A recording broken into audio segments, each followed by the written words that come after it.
अस्सलाम वालेकुम दोस्तों, 31 जनवरी 2024 ईस्वी को साबिक वज़ीर आज़म इमरान खान और साबिक वज़ीर ख़ारजा शाह महमूद कुरैशी दोनों को 10-10 साल कैद की सज़ा सुनाई गई साइफर केस में। फिर 1 फरवरी 2024 ईस्वी को इमरान खान को एक और केस तोशाखाना में 14 साल कैद की सज़ा सुनाई गई, जिसको हम आगे जाके डिस्कस करेंगे। और फिर 3 फरवरी 2024 ईस्वी को इमरान खान और इनकी अहलिया बुशरा बीबी को निकाह केस में 7 साल की सजा सुनाई गई। लेकिन साइफर केस से तो एक बात साबित हुई कि साइफर एक हकीकत थी। मौलाना फजल रहमान, मरियम नवाज, शहबाज शरीफ, बिलावल भुट्टो, DGSPR और जनरल बाजवा, इन सब के मुताबिक साइफर एक ड्रामा था।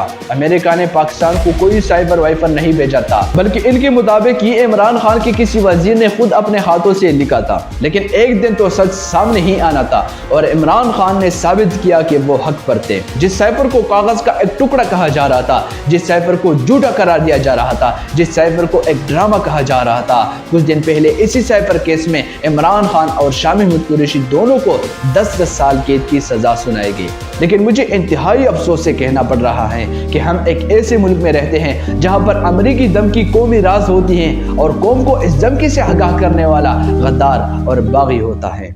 लेकिन दोस्तों, आज हम साइफर केस के बारे में बात नहीं करेंगे। आज हम तोशाखाना के बारे में जानेंगे कि आखिर तोशाखाना है क्या, आखिर क्यों इस केस में इमरान खान को 14 साल कैद की सजा सुनाई गई। दोस्तों, अगर आप मेरे चैनल पर नए हो तो इस इन्फॉर्मेटिव वीडियोस के लिए मेरे चैनल को जरूर सब्सक्राइब करें। सबसे पहले हम ये जानेंगे कि तोशाखाना है क्या। तोशाखाना या स्टेट रिपोजिटरी का नाम तो आपने इस सारे मामले के दौरान बार बार सुना होगा। यहाँ दरअसल रियासतों के दौरों पर जाने वाले हुक्मरान या दीगर आला अहदेदारों को मिलने वाले कीमती तोहफे जमा किए जाते हैं। किसी भी गैर मुल्की दौरे के दौरान वजारत खारजा के एहलकार इन तोहफे का इंदराज करते हैं और मुल्क वापसी पर इनको तोशाखाना में जमा करवा दिया जाता है। यहाँ जमा होने वाले तोहफे यादगार के तौर पर रखे जाते हैं या काबीना की मंजूरी से इन्हें फरोख्त कर दिया जाता है। पाकिस्तान के कवानीन के मुताबिक अगर कोई तोहफा 30,000 रुपए से कम मलकियत का है तो तोहफा हासिल करने वाला शख्स इसे मुफ्त में अपने पास रख सकता है। जिन तोहफे की कीमत 30,000 से ज्यादा होती है, इन्हें मुकर्ररा कीमत का 50% करवा के हासिल किया जा सकता है। सन 2020 से कबल ये कीमत 20% थी, ताहम तहरीक इंसाफ के दौर में 20% से बढ़ाकर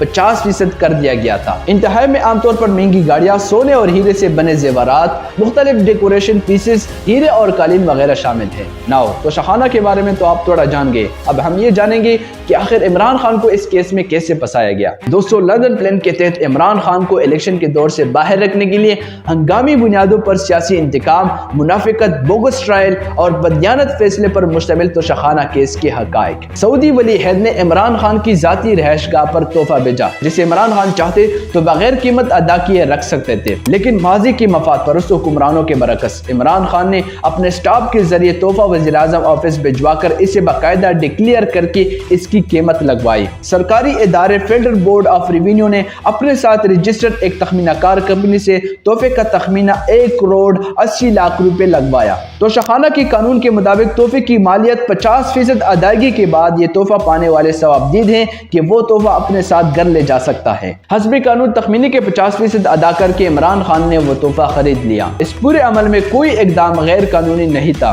तोहफे का सारा रिकॉर्ड बेमा tax return federal board of revenue के पास मौजूद है। मुसल्लत शुदा PDM ग्रुप को इमरान खान के माली करप्शन का कोई सबूत नहीं मिला तो सियासी मकासद के लिए तोशाखाना का ढोंग रचाया गया।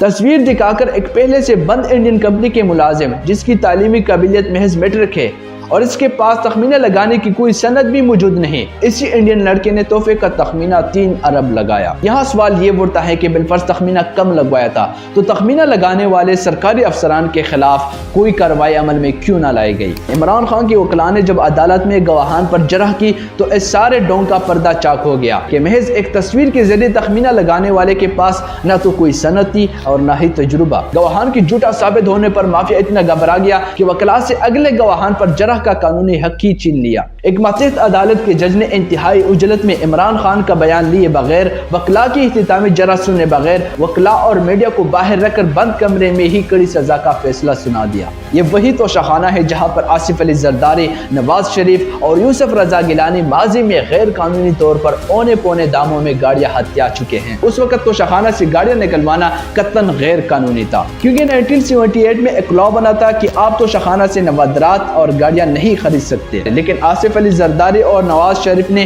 توشہ خانہ سے 3 مہنگی ترین گاڑیاں لی ہیں۔ ساروں کی اب چیزیں نکالیں جو لوٹ مار ہوئی ہے توشہ خانہ میں، اور اس میں پتہ چلے گا نواز شریف، آصف زرداری، ان دونوں کی آپ کی چیزیں سامنے آئیں گی۔ 6 سال جنرل باجوہ تھے، ان کو کتنے پریزنٹ ملے؟ 5 گاڑیاں نکلی توشہ خانہ سے، 3 زرداری، مہنگی ترین گاڑیاں ہیں۔ نواز شریف مرسیڈیز مہنگی ترین گاڑی 6.5 لاکھ میں لیتا ہے، اور اس کے اوپر کوئی انکوائری نہیں۔ مریم، اس کو جب BMW ملتی ہے وہ توشہ خانہ میں نہیں دیتی نہیں ہے، سیدھی سیدھی چوری ہے۔ Maryam Safdar owned a BMW car which was gifted to her by the UAE royal family, and the value of the car declared as rupees 3.5 million in the tax year 2009-2010, 2009-2010. The same car was declared to be sold on a profit of rupees 19.66 million. تقریباً 2 کروڑ روپے کی آپ نے وہ گاڑی بیچی in the year 2011-12. آپ picture اس کو ویڈیو تو نہیں کر رہے، بند کر دیں ذرا۔ Such price escalation is abnormal. She declared the same BMW in her wealth statement in the next year 2012-2013 as well.